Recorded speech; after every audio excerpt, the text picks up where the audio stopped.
All right, well, good afternoon, everyone. I'm Major General Pat Ryder, Pentagon Press Secretary. Thanks very much for joining us for today's briefing and update on the Department of Defense recruiting efforts.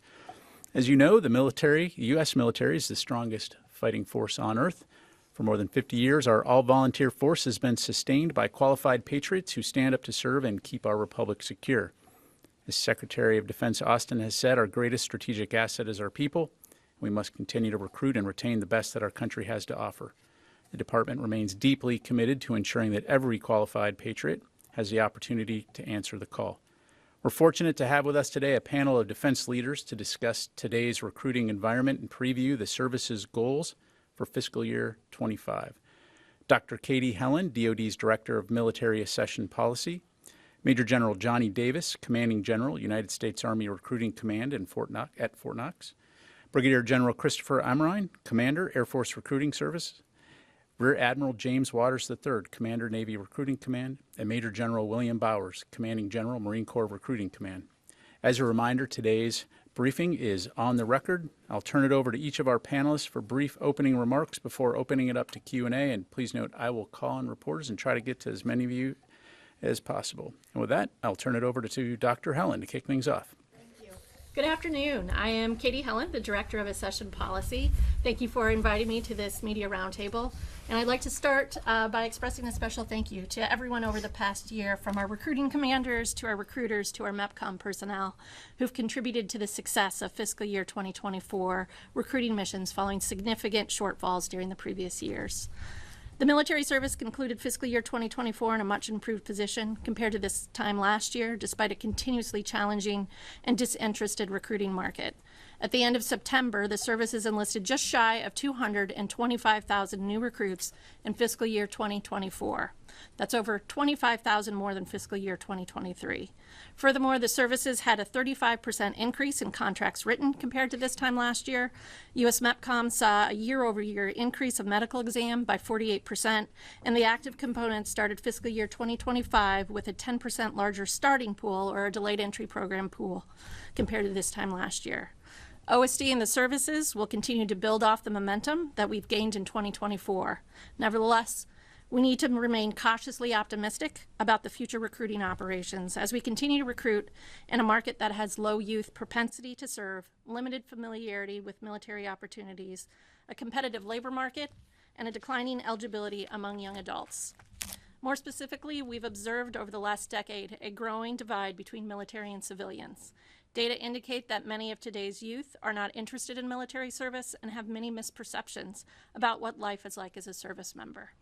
Additionally, for the first time since this metric has been tracked, the majority of youth have never even considered military service as an option.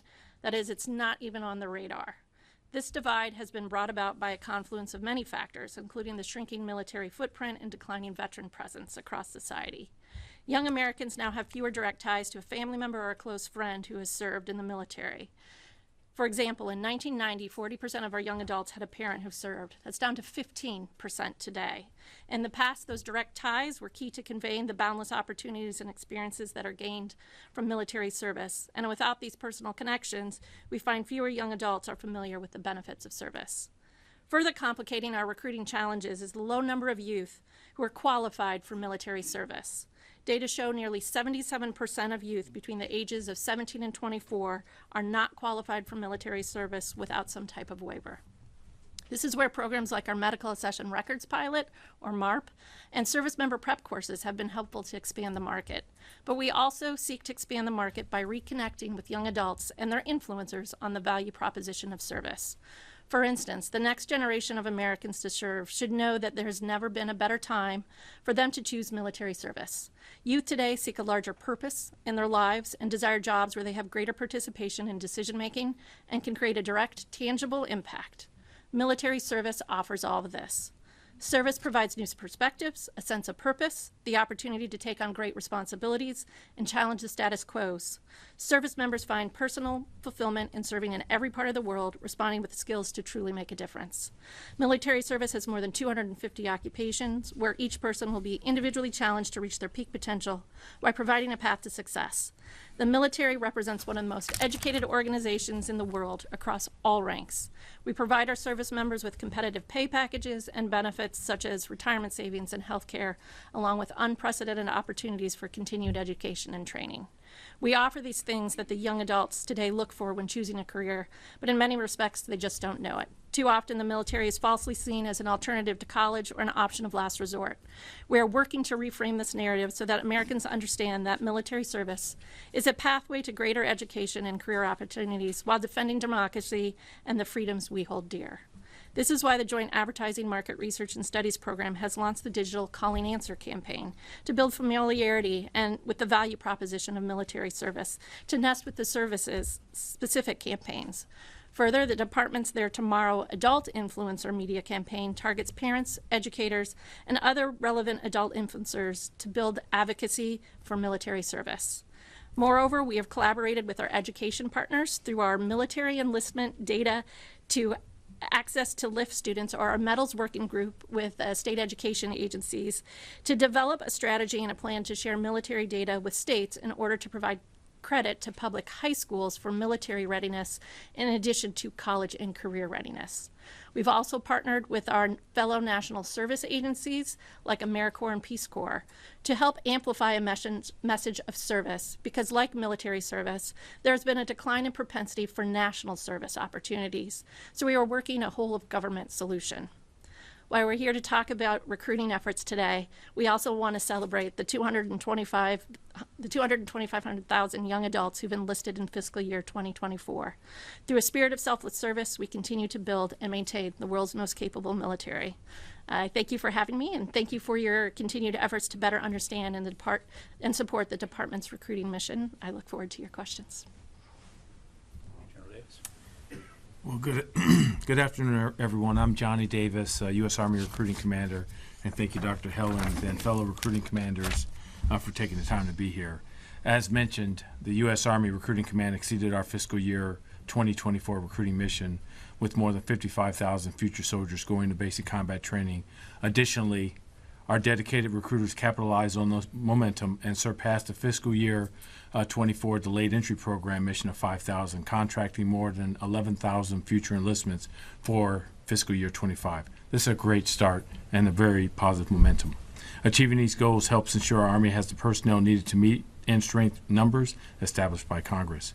Just over a year ago, the fierce competition for talented Americans and the need to modernize recruiting efforts led the Secretary of the Army to announce recruiting as the Army's #1 priority and the need for recruiting transformation. In the past year, we've witnessed historic changes that generated incredible positive momentum for us in the Army. This really started in February 2024 after about a year of putting many of these initiatives together, and it hasn't slowed down. Our hardworking recruiters, whole of Army support, and transformation initiatives made our fiscal year 24 success possible. We know we are not out of the woods yet, but we remain steadfast to mission success this year and beyond. So as I look back on the past year, I think there are two main contributors to the success we're seeing. Our investment in the recruiting force and their families, and the whole of Army investment in recruiting. We know the importance of putting people first and starting this investment with adapting our recruiter assessment and selection processes. Incorporating recruiter feedback, we also revamped training at the recruiting college and added 2 weeks to our Army recruiting course to focus on people and quality of life. Our People Week brings recruiters and their families virtually together to prepare them for the demands of life away from military installations. Our senior leaders supported recruiters with historic incentives in fiscal year 24. Recruiter incentive pay continues. Authority to promote sergeants who graduate the Army recruiting course to staff sergeant. These are all volunteers. Over 927 have been promoted. Meritoriously promote up to 150 qualified sergeants and staff sergeants to next grade, and promote fully eligible sergeants and staff sergeants who enlist 24 future soldiers to basic combat training in a 12-month period. As of today, we have 21 promotions in this category. In addition to the investment and professional development of our people, we continue to leverage our soldier referral program, where soldiers from around the globe in every formation have an opportunity to contribute to recruiting efforts.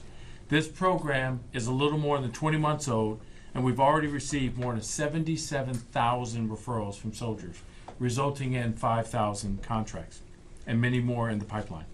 The Army addressed the medical backlog and surged over 60 medical providers to 33 select military entrance processing stations across the country, increasing enlistments for the Army, Army Reserve, and our sister services.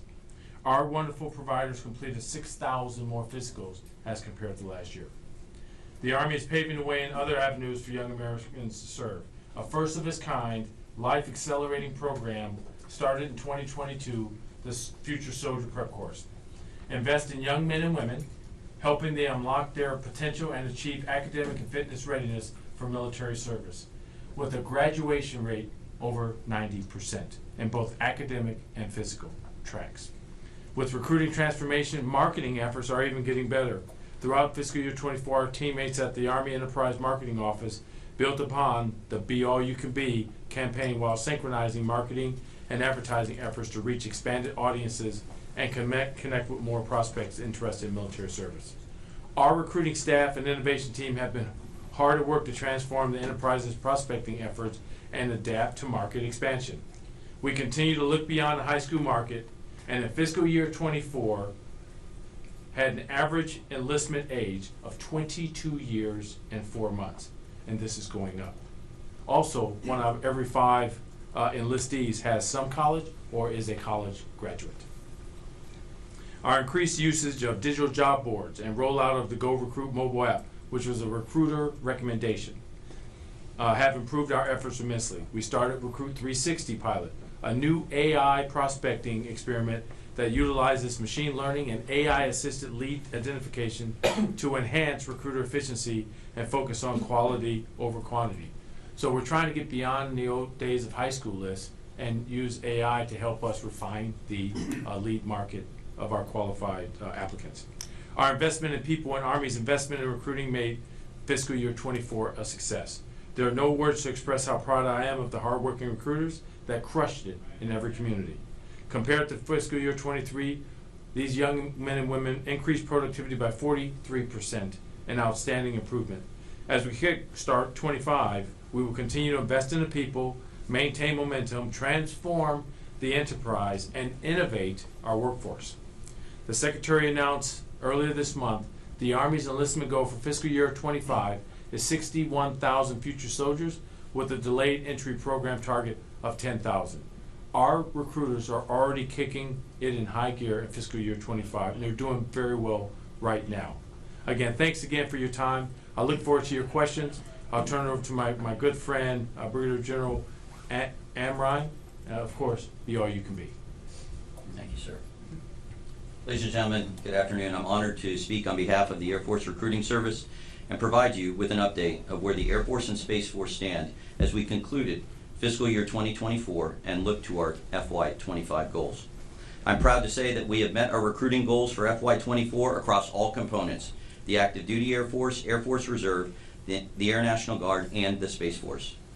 This is an incredible achievement, particularly in today's challenging recruiting environment where we face declining youth population, lack of familiarity, and intense competition from the private sector. I want to start by expressing my sincere appreciation for all the hard work, dedication, and commitment from every member of the Air Force Recruiting Service, to include our Reserve and Guard partners who were instrumental in us achieving our Department of the Air Force goals. There was no one single element which got us across the line this year, but rather a broader shift in how we approach recruitment. Multiple levers, such as barrier removal, incentive adjustment, increasing medical review support, and a honed focus on recruiter development all played a critical role to our total force recruiting successes as we closed out this fiscal year. This was a blend of Department of the Air Force Headquarters senior support from SAF-MR, half A1, Space Force S1, half SG, not to mention Secretary Kendall, General Alvin, and General Saltzman. Additionally, Air Education and Training Command Commander Lieutenant General Robinson has been a zealot on barrier removal and resourcing support. Our success is a testament to our collective effort and unwavering commitment to bringing in the best and brightest talent into our Air Force and Space Force. I need everyone to know the Department of the Air Force is still hiring. We have full and part-time opportunities in more than 130 specialties, several with bonuses. We put in place new incentives and modernized outdated policies beginning in the spring of 2023, bringing in a larger pool of qualified applicants. As of 30 September, more than 10,000 total force airmen and guardians joined the Air Force or Space Force due to policy changes and incentives implemented by the Air Force's recruiting cross-functional team. By eliminating these barriers, we've optimized our recruitment requirements without sacrificing the quality and capabilities of our recruits. Some of the changes that have expanded accession opportunities attracting high-quality youth include reinstating the enlisted college loan repayment program, modifying the body composition program to the baseline DoD instruction, revising the tattoo policy, and continuing the Air Force THC pilot that does not disqualify high-quality applicants if they test positive on their initial test and negative on a follow-on test during the application process. In 2024, I adjusted the legal permanent resident requirement in the Air Force from 10 years to 2 years to align with DoD allowances. We also reviewed our medical policies and processes. The implementation of MHS Genesis and the Health Information Exchange complicated the medical accession process by increased workloads in reviewing potentially disqualifying conditions in applicants versus the pre-MHS Genesis. This created a large increase in medical waiver requests and caused applicant waiting time for waiver adjudications to increase significantly. Late last fall, AFRS added 63 medical administrator contractors to help gather and screen supporting medical records, increasing efficiency and allowing for recruiters to focus more on face-to-face engagements with applicants.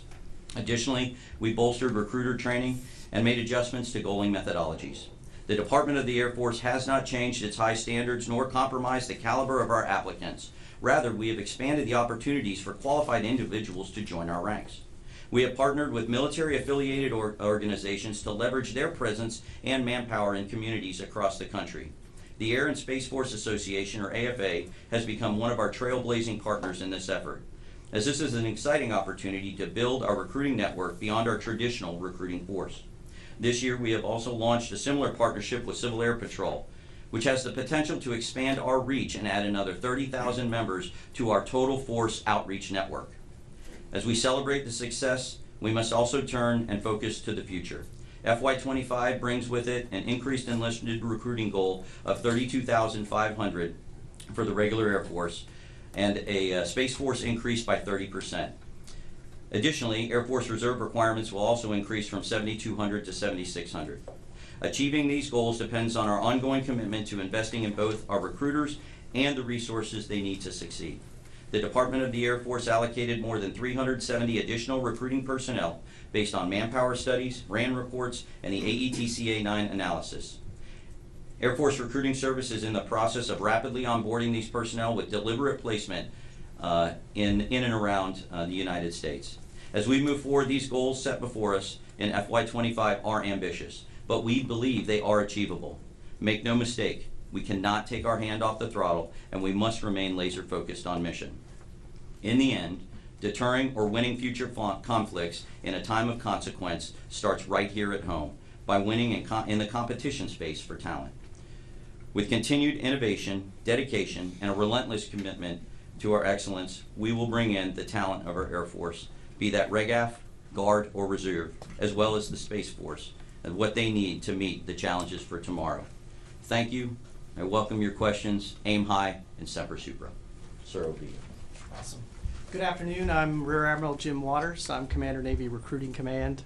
It's a privilege to be here this afternoon to talk about the Navy's recruiting efforts over the last year and to outline some of our goals for fiscal year 2025.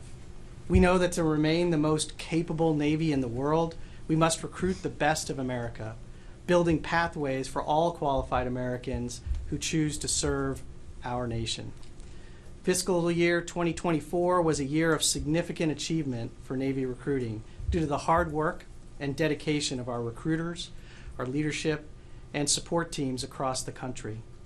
Together, we contracted 40,978 active component enlisted sailors into the Navy against a goal of 40,600.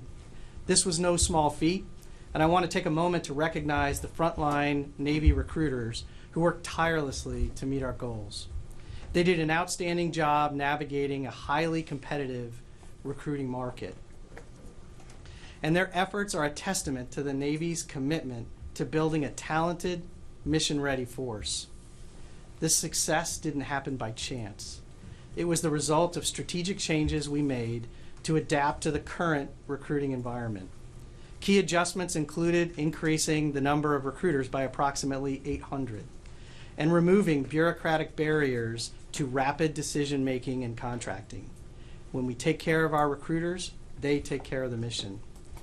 Because we recognize that today's recruits are engaging online more than ever, we ramped up our presence on social media, expanded our esports efforts, and employed creative talent in our award-winning Sailor Versus YouTube series. Additionally, our marketing and advertising efforts focused on real, authentic stories from actual sailors addressing perceived barriers, concerns, and key motivators related to joining. Another major initiative in fiscal year 2024 for the Navy was the establishment of our Recruiting Operations Center, or ROC, which has proven invaluable. The ROC consolidated our data and analytic capacity into a single source of truth to continuously assess and improve recruiting practices. This emphasis on shared learning and best practices is helping our recruiters meet their goals. And it will continue to play a key role as we move forward in 2025. Finally, we streamlined our medical waiver process to make well-informed decisions in 0 to 3 days, giving recruiters and candidates the opportunity to act quickly. As we turn our attention to fiscal year 2025, I want to note that while we're coming off a successful year, we are not taking our foot off the gas. Our goal for fiscal year 2025 is to build on our momentum and recruit another 40,600 new sailors, which reflects the growing needs of the Navy as we continue to modernize and strengthen our capabilities. The road ahead won't be without obstacles. As my fellow recruiting commanders have noted, the labor market remains competitive, and military service is one of many options available to young Americans today. To stand out, we'll continue to refine our message, positioning the Navy as a premier opportunity for professional development, education, and service to the nation. And while mindful of evolving societal expectations, especially with regards to work-life balance and career flexibility, we will continue to highlight the opportunity for each young American to forge a better version of themselves in America's Navy. In the end, I'm optimistic about the year ahead. Fiscal year 2025 will bring its own set of challenges, but with the strategies we've implemented and the talent we have in place, I'm confident we will meet our goals. Thank you. Good afternoon. Ladies and gentlemen, fellow military leaders, it's a pleasure to appear before you today to provide an update of your Marine Corps' recruiting efforts. Your Marine Corps exists to fight and win our nation's battles, and our performance in recruiting speaks for itself. Our combat heritage is embedded within Marine Corps Recruiting Command's DNA, and we share the same fierce competitive spirit to win as those Marines who've gone before us, no matter the challenge. Over the past several decades, the Marine Corps has made institutional investments into recruiting to ensure that we are resourced with the very best commanders and Marine recruiters to accomplish this demanding mission. This has been, and will continue to be, our greatest source of strength as we face what some refer to as the most challenging recruiting environment since the inception of the all-volunteer force. Marine recruiters will continue to meet the expectations of our nation by holding true to our warriors' ethos and our core values of honor, courage, and commitment. We compete for the very best young people in every zip code in our nation. And our Marine recruiters are actively attracting and inspiring young men and women of character eager to take up the challenge of earning the title Marine. While we welcome all qualified and motivated applicants to take up this challenge, we refuse to lower our standards. We understand that to meet the high, almost mystical expectations that the American people have of their Marine Corps, that we must continue to attract and inspire young men and women of character who desire to live a life of significance by becoming a U.S. Marine. Despite our success in fiscal year 24, we continue to face the same challenges as the other services. Historic lows in qualification rates, low propensity to serve, a challenging labor market, and a fragmented media landscape continue to have a compounding effect on the recruiting environment. To combat these conditions, Marine Corps Recruiting Command will do what Marines have always done: innovate, adapt, and win. As such, we are focused on my priorities of 1, training the most proficient recruiting force in the world; 2, manning all of our recruiting sectors; 3, securing resources to support our people in the field; and 4, adapting our geographic laydown to reflect the changing demographics of our nation. And we're moving out at speed to make these organizational changes. As we attack in the fiscal year 25, we will continue to reinforce and expand the trust of the American people in their Marine Corps, positively shape the future of the Marine Corps, and enable our Marines and their families to be happy and successful. I look forward to answering your questions. Thank you. Semper Fidelis. Thank you very much to all of our panelists today. We'll start with Associated Press, Lita Baldor. Thank you. Thank you all for being here. I don't know, Dr. Helen, if you can answer this, or if this is each one of you needs to answer. I'm wondering about bonuses. Can you tell me how much overall the Defense Department has increased the amount of money it's providing to the services for bonuses and other sort of monetary enhancements for the services to provide for recruiting last year over this year? If you can give sort of overall, or if the services need to provide their own. And then Admiral Waters, for the Navy, can you say whether or how closely the Navy is tracking the Cat 4s that you have been bringing in over the last year or so to determine whether or not there are any increased disciplinary or other issues with that sort of larger chunk that the Navy's been bringing in that the other services have not done? So I'll actually open it up to the services to talk to on bonus incentives. Yeah, ma'am, I don't have the exact amount, but this is one of the areas that in terms of transformation, should we do the same thing that we've been doing every year? So we're looking at a potential pilot to weigh bonus versus station of choice.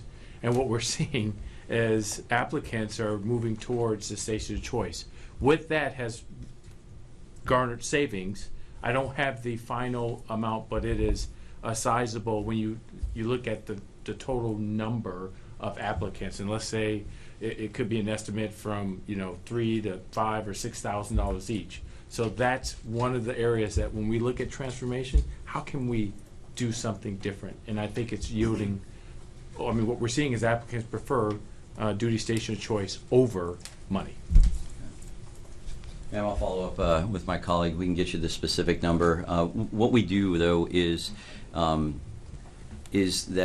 the incentive options that are there, they do and can flex throughout the requirements from the Air Force, specifically AFSCs or Air Force Specialty Codes. And so, what we have seen is a shift in my time, a little over a year, focusing on some of the most high demand and low density jobs that are out there, specifically in our special warfare atmosphere for those Air Force Specialty Codes.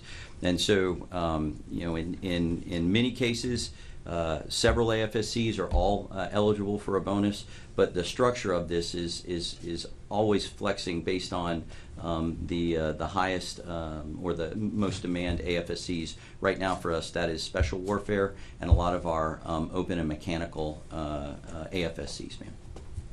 Yeah, so like the other services, we look at each rating to specifically allocate enlistment bonuses.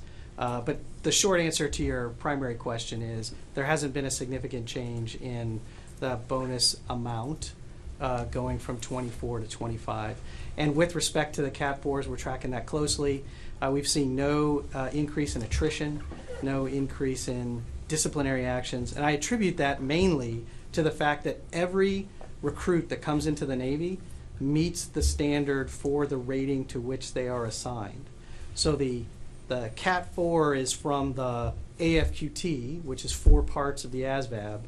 Each rating has a combination of scores from those 4 plus the other 6 parts of the ASVAB, and that has never changed. So a Cat 4 sailor that comes in with an AFQT of 22 that's going to go be a machinist mate meets all of the line requirements for that machinist mate and always has. We have not changed that. And ma'am, the Marine Corps does not rely on bonuses to attract and inspire young men and women of character to take up the challenge of becoming Marines. That said, we do have some new incentives for some new career fields. This year we have $15,000 bonuses for electronic maintenance, cyber and crypto operations, and information and communication tech career fields. But again, we don't rely primarily on bonuses. Thank you all. Yes, ma'am. Audrey Deckowitz, Defense One, thanks so much for doing this. I have a quick follow-up. I just wanted to make sure I have this correct. So the Army and the Air Force Space Force is increasing their goal for 2025. Navy's staying the same. And then I didn't hear Major General Bowers what the Marine Corps was doing for 2025. Our goal is increasing by approximately 1,800 Marines. Okay, 1,800 Marines. Okay, great, thanks. And then separately, Dr. Helen, you mentioned declining eligibility, and I was just wondering if there were any specific efforts to get after that, and specifically in terms of previous drug use. I know there was a provision in the 25 NDAA that would stop the services from requiring someone to test for marijuana before enlisting. You know, what does the DoD think about that provision, if you could provide any more guidance there? Certainly. Yeah, when we look at eligibility, based on estimates, about 23% of youth are eligible to enlist without a waiver. That's for any of our various standards, whether they're medical, dependence, moral.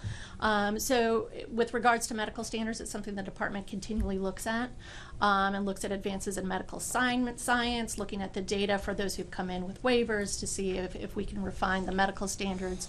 We've also instituted a medical accessions records pilot, where for, at this point now, 51 conditions that used to have, most of them had any history of a particular condition. We're testing the feasibility of reducing the time frame for those conditions. ADHD has actually been one where we've seen a lot of individuals come in under that MARP condition. We've also seen great success as we talked through the Future Sailor, Future Soldier Prep course to invest in those individuals with potential to get them to, whether it be the body composition or some of our academic standards as well. With regards to drugs, certainly marijuana is still prohibited for federal employees, and we'll have to continue to follow federal law. Thank you very much. Let's go to Haley. Thank you. Thank you all for doing this. Dr. Helen, you mentioned that for the first time since the metric has been tracked, that there is a percentage of youth who are not even considering military service. Can you say for how long has that metric been tracked? I'll have to go back and double check, but I think it's mid 2010 or so. Okay, so roughly like at least a decade. At least a decade, yes, okay. yes. And then I apologize, I don't remember who mentioned MHS Genesis, but that was, I'm curious kind of what you've seen as the trend of that. I know that was a pretty significant issue for a lot of recruiters and a lot of recruits, of just the challenges that MHS Genesis presented. So can you kind of talk through, are you still seeing those challenges? Are those being addressed? What does that sort of look like? And now that we've kind of gotten further away from its implementation? Sure. So yes, when we rolled out MSH Genesis, which is the department's electronic health record system, and when we rolled it out across MEPCOM, that provided us access to the verifiable health records, which meant we now have a lot of information on our young adults to assess them against our medical standards. That did increase our workloads given the sheer volume of information that was available through those health information exchange. But we've been able to implement technical solutions. One of the key ones was instituting natural language processing to go through and pick out key elements that have helped us reduce the time frame. We also overhauled recently our whole pre-screen process. So that's the process where we're reviewing the documentation and then giving them the approval, our applicants, to go to the various METs. Through our overhaul of the process, now 80% of our applicants are cleared to go to MEPS within 48 hours of starting that pre-screen process. And then for those 20% that have more complex medical histories, we've reduced the time frame where it used to be about 29 days on average to get them to Florida MEPS. We're now down to below 7. So we're continuing to improve our processes, and with MSH Genesis, we're able to leverage technology more to automate more processes, but we've also brought in more staff as well and are working to increase the staff to address the workload. All right, let's go to the phones here. Heather Mongilio, USNI News.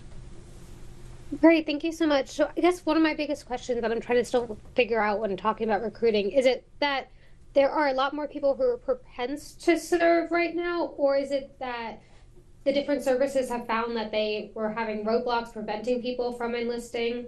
I guess I'm trying to figure out, are there just more people interested, that's who you tapped into, or was there a problem with the way the services were recruiting that created the services not meeting the goals the past 2 years? I can jump in and then turn it over. But when we look at, on aggregate, our measure of propensity, which is a snapshot in time when someone takes a survey, we have seen stability in a low metric for propensity. Where about 10% of young adults are motivated to serve. That has not changed over the past few years. What we are seeing is propensity growing at an individual level, right? When our recruiters get out there and make contact with the individual, they can grow propensity one person at a time.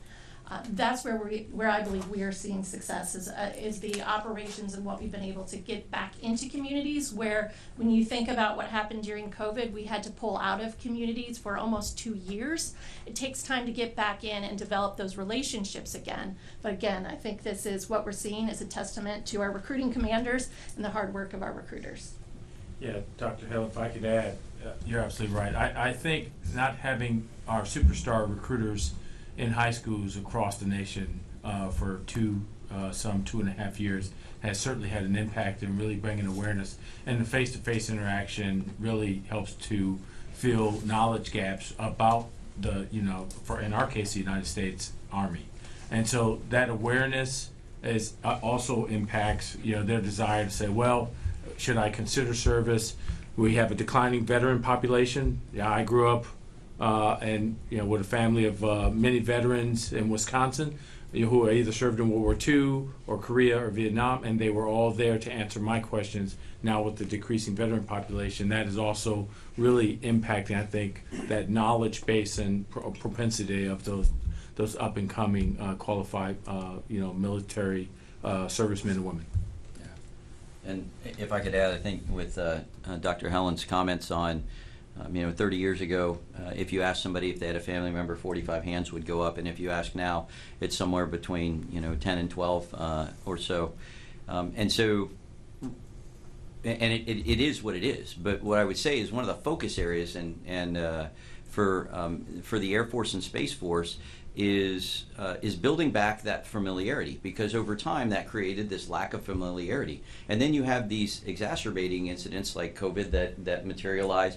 But this has been a focus point, and I know that we all spoke to this last fall as well as all of the services are really focusing on that lack of familiarity and getting back out into the public and getting it whether it's one person, one touch point at a time. That General Davis said, or expanding social media campaigns to meet this generation where they are. But I think that for the Air Force aspect of it, it is a deliberate line of effort for us, is expanding that total force outreach or recruiting network to be able to build back that familiarity into America. Thank you. Yeah, I think it's important in this to not equate low propensity with high anti-military sentiment. It's really an expression of lack of knowledge, lack of familiarity, to play off my shipmate here.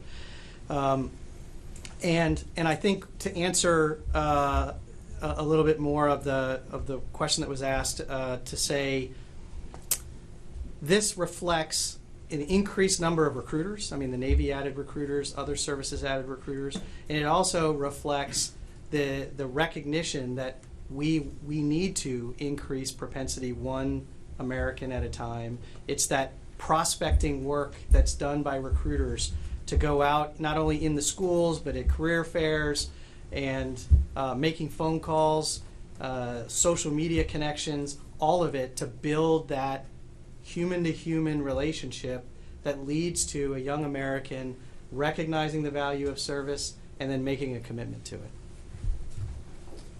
Let's go back out to the phone here. Jeff Shogel, Task and Purpose.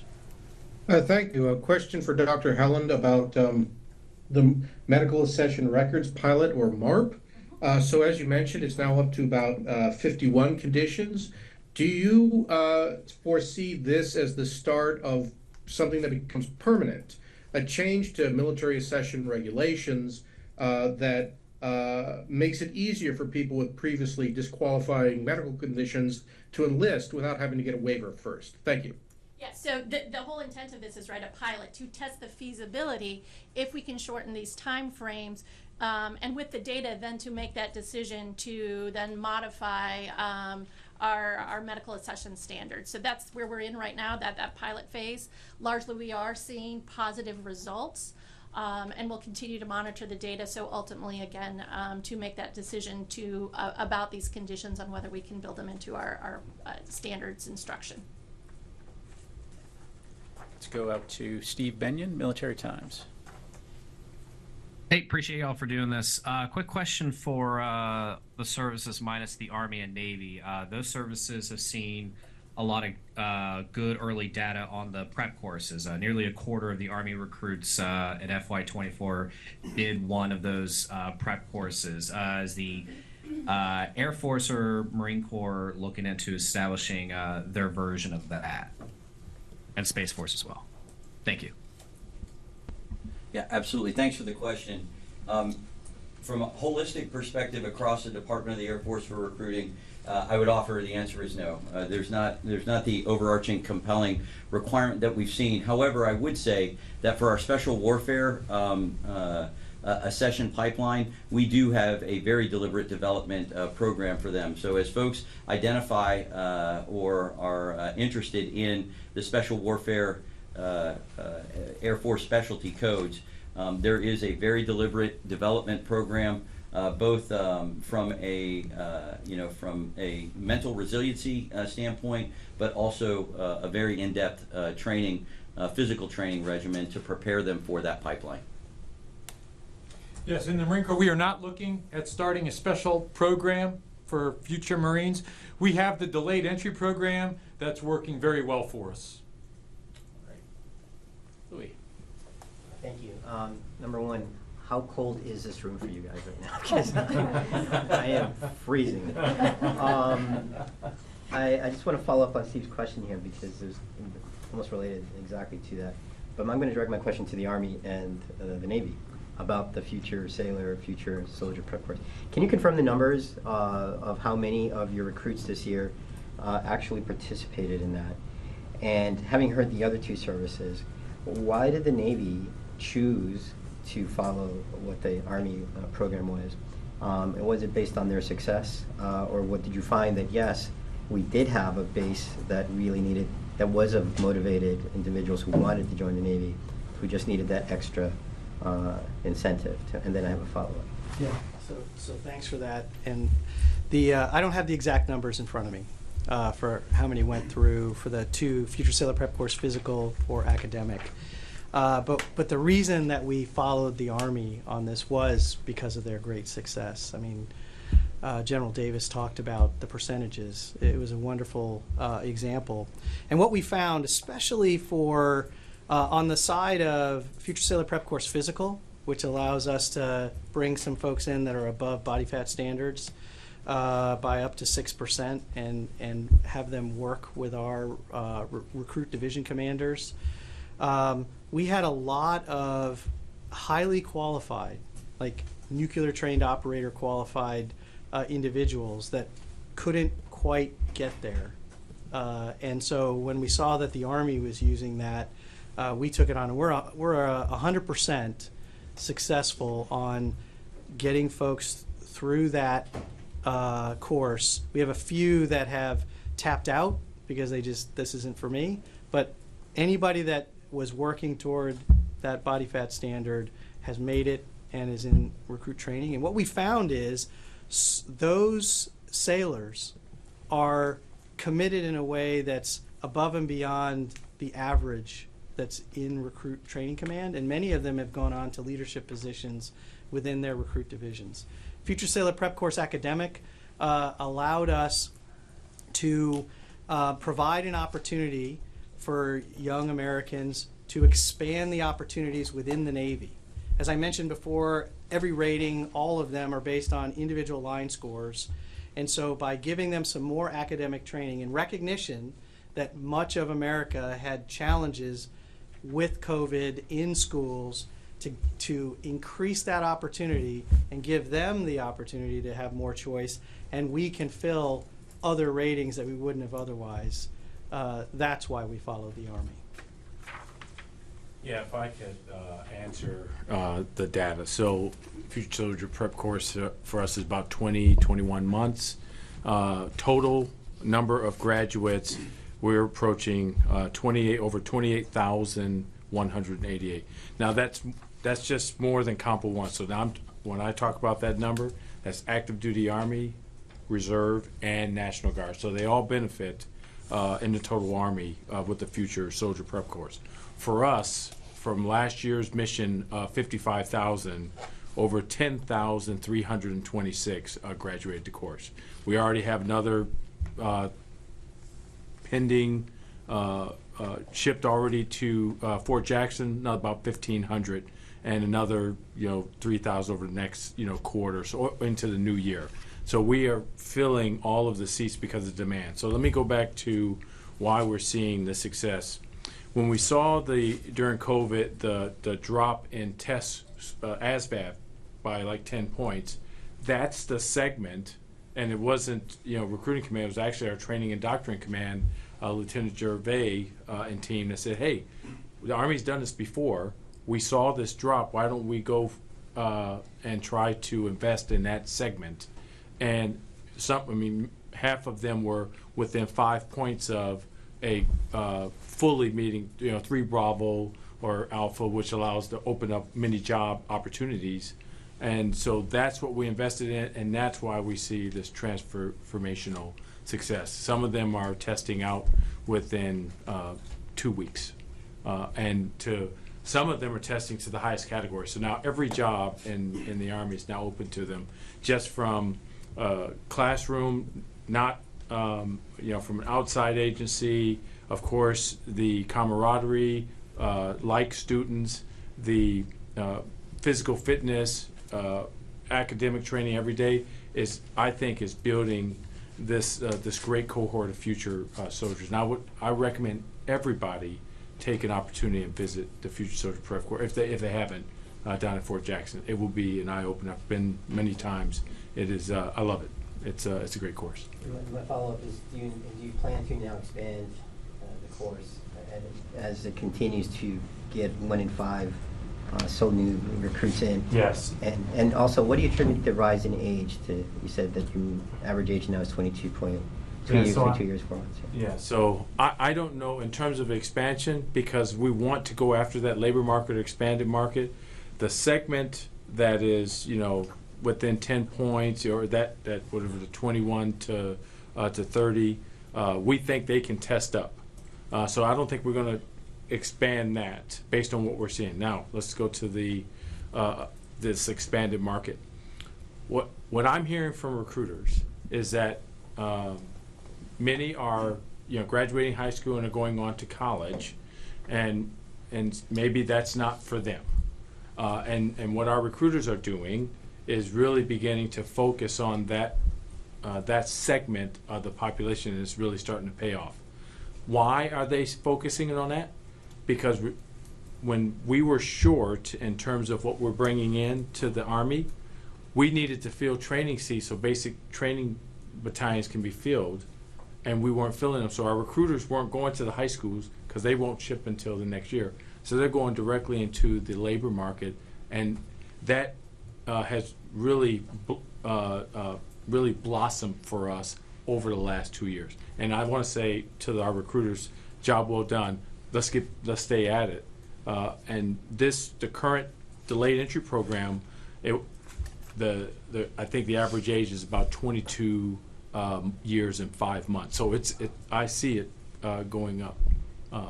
And the high school market, as we see the student population, let's say, decline over time, we're going to have to expand it into the labor market or the some college or college market. We have time for about one more. Yes, sir. John Stewart, Notice. on the prep courses for both services, what are you all seeing in terms of retention after initial contract? And then a similar sort of related follow-up for all services, which is, in terms of finding qualified applicants, where does physical fitness rank as far as challenge? So as far as the Future Sailor prep course, the physical fitness part of it has been, it is something of a challenge to make sure that we've got the right fitness for folks joining the Navy. But it's not one that's insurmountable. And the physical part, the Future Sailor Prep Course physical, has given us the ability to really get after that, especially in our ratings that require a much higher end ASVAB score to get after.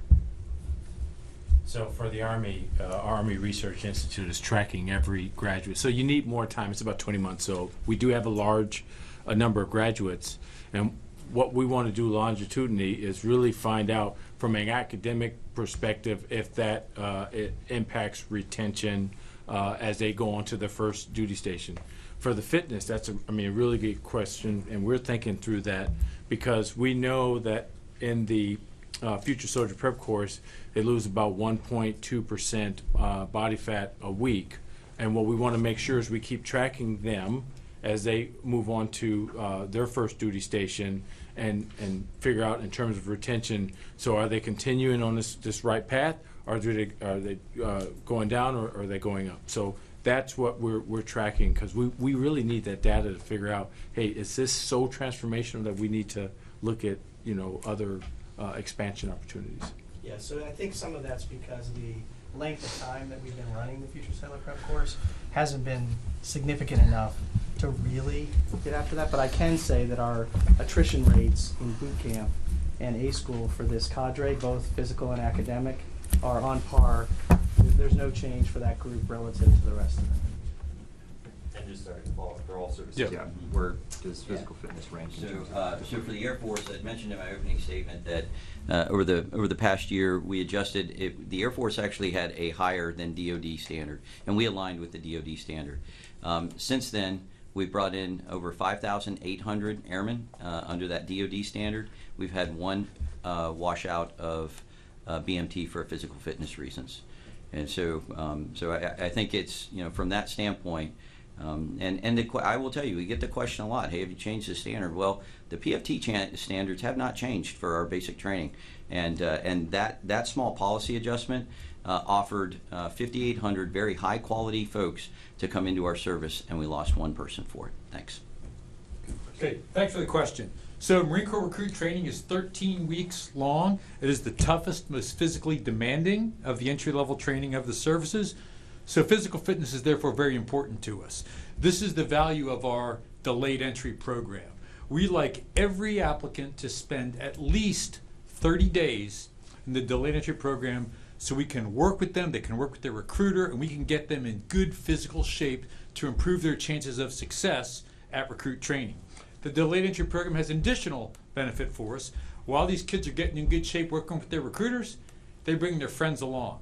And 25% of our contracts, 1 out of 4, comes from a referral from the delayed entry program. Our Marines love the opportunity to have a delayed entry program to work with their own little squad or platoon of recruits. And this gets to propensity. We like to replace propensity with inspired. So if only 9% of the population is propensed, 91% is just waiting to be inspired. What a golden opportunity. So this is the value of our delayed entry program.